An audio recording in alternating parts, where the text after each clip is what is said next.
Look at this. Fresh off the turnip truck? What's the matter? Cat got your tongue. A few snickers rippled from the adjacent table, where a group of loud, self-important young men held court. The woman, Lena, didn't look up.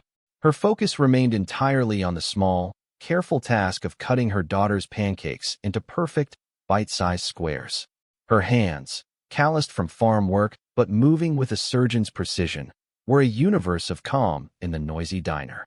Her husband, a kind man with honest eyes and dirt under his nails, tensed beside her, his jaw tightening. But across the room, in a worn corner booth, the old county sheriff put down his coffee cup. He'd seen loudmouths like that 1,000 times.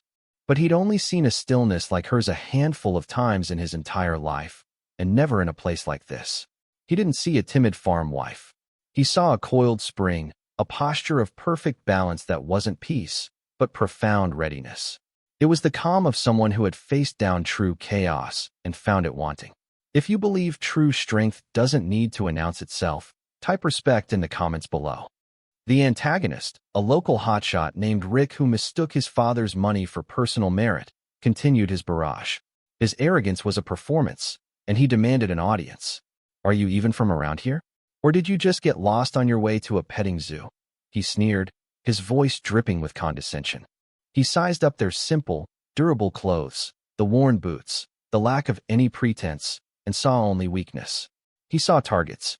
Lena's husband started to rise, his face a thundercloud of protective instinct, but Lena placed a calm, steady hand on his forearm.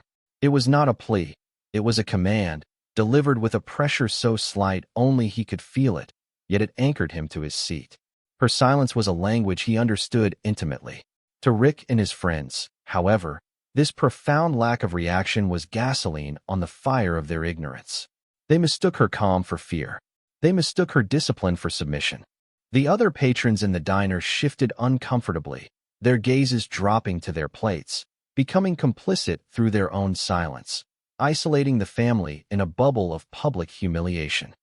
The situation escalated, as it always does when arrogance is left unchecked. Rick, emboldened by what he perceived as their cowardice, swaggered over to their table. "Hey, I'm talking to you," he slurred, leaning in, invading their space.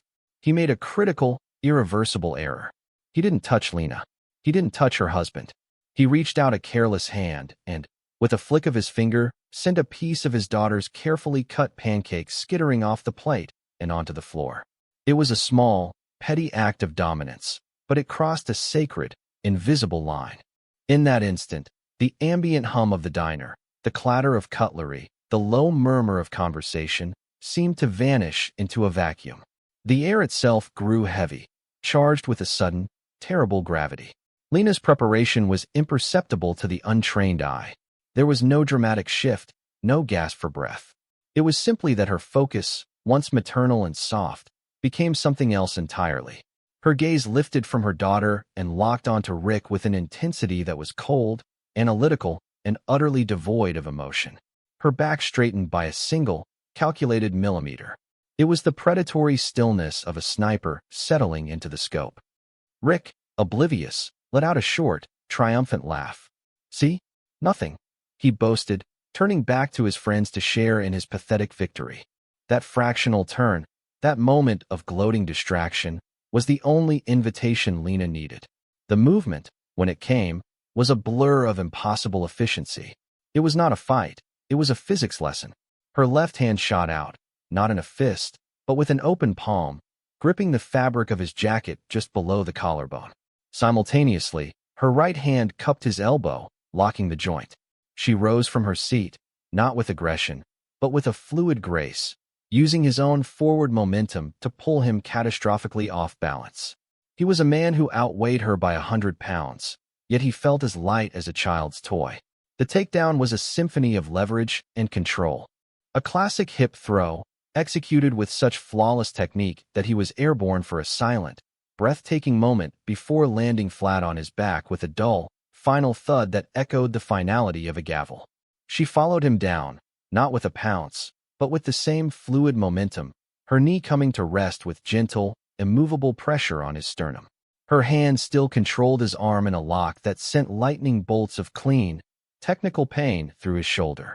The diner was plunged into a deafening silence, broken only by the sharp clatter of a single fork hitting the floor and Rick's ragged, shocked gasps for air.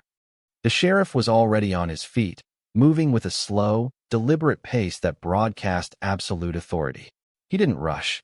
He didn't shout.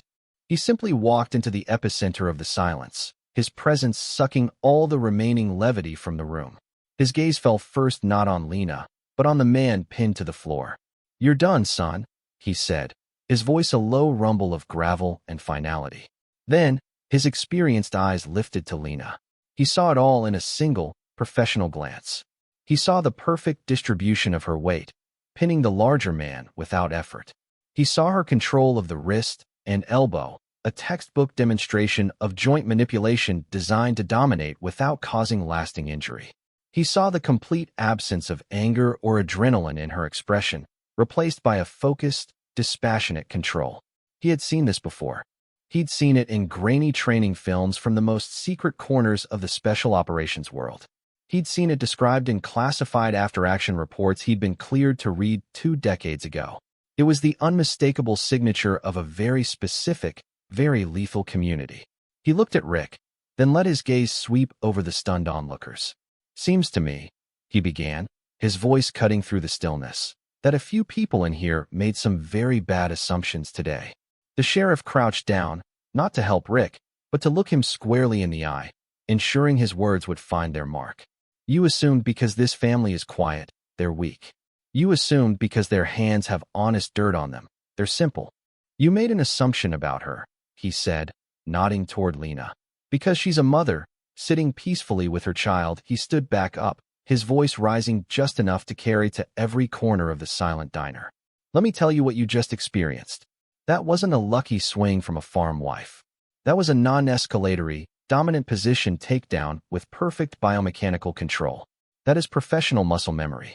That is a level of precision taught in only 1 or 2 places on this entire planet, to a handful of individuals selected because they are the calmest, most disciplined, and most capable operators this country has ever produced." He then turned his full attention to Lena, and the hard lines on his face softened into an expression of profound, unequivocal respect.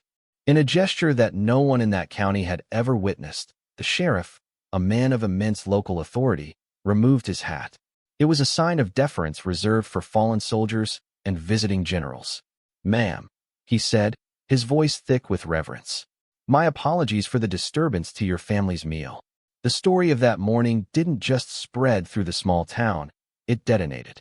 Before Rick was even booked and processed at the county jail for assault and public disturbance, the tale was already on its way to becoming legend. The waitress, her hands still shaking, told her sister, who was married to a captain at the fire department. The cook called his cousin, a dispatcher for the state police. By sundown, every first responder, farmer, and gossip in a 50-mile radius knew. They knew about the quiet woman at the diner. They knew about the impossible, silent takedown. Most of all, they knew that the old sheriff had taken off his hat. The details grew more mythic with each telling. Some said she disarmed the man with a single touch. Others swore he flew across the room, without her ever leaving her seat. But the truth, as is often the case, was far more impressive than the fiction. It wasn't about magic or superhuman strength. It was about a level of competence so absolute, so refined, that to the uninitiated, it looked indistinguishable from a miracle. It was a testament to the power of professional silence. Rick's world, built on a foundation of loud intimidation and inherited status, had been publicly and competently dismantled. In the stark quiet of a holding cell, the sheriff's words, professional muscle memory, replayed in his mind, each repetition chipping away at his shattered ego. His friends, the ones who had laughed and egged him on, now avoided his calls. The fragile respect he had commanded through fear evaporated in the face of true strength. Lena, meanwhile, sought no victory lap. After the sheriff had calmly escorted a humbled Rick away, she simply returned to her booth. With a napkin, she picked up the piece of pancake from the floor and set it aside. She then turned to her daughter, her voice the same gentle melody as before. "You want some more syrup, sweetie?" The moment had passed. The threat was neutralized. The world was set right again. She paid the bill, left a generous tip for the still gaping waitress, and walked out of the diner holding her husband's hand as their daughter skipped happily between them. Her silence on the way out was the same as her silence on the way in. It was never a void to be filled. It was a fortress, impenetrable and calm. Months later, the diner was a different place. A new kind of quiet had taken root, born not of fear but of a deep and abiding respect. The story of that day became a piece of local scripture, a cautionary tale told over coffee to any young person who thought volume equated to value. Be careful who you judge in this town, the old-timers would say, nodding toward the booth where Lena had sat. You never know who you're sitting next to. You never know what legacy they carry in their hands, or what storms they've learned to silence. The incident had recalibrated the town's moral compass, serving as a powerful, living lesson that respect is earned through character, not demanded by bluster. It was a visceral reminder that the loudest voice in the room is almost always the weakest. True strength, the kind that builds communities and protects the innocent, is found in the calm, in the quiet, in the unwavering and demonstrated competence of those who have absolutely nothing to prove to anyone. The legend of the quiet mother became a silent guardian of the town's newfound humility. True legacy is not a metal pinned to a uniform or a name carved into a memorial wall. It is not a story told in loud, boastful tones around a campfire. True legacy is the quiet competence that lives on in the muscle and the mind, a sacred duty carried forward long after the context of its creation has faded. It is the discipline passed from a warrior to a mother, the primal instinct to protect, and the moral clarity to act with overwhelming precision and profound restraint. Lena never spoke of her past, of the bone-chilling ocean waters of Bud/S, of the demanding missions and lands whose names her family would never hear. She didn't have to. Her legacy wasn't in the telling of her story. It was in the living of it, in the steady, capable hands that could both wage a silent war and cut a child's pancakes into perfect, loving squares.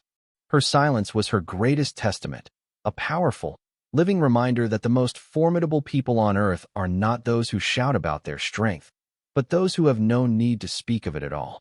For more stories where quiet competence triumphs over loud ignorance, and where professional silence defines their worth, subscribe to Unknown Heroine Stories.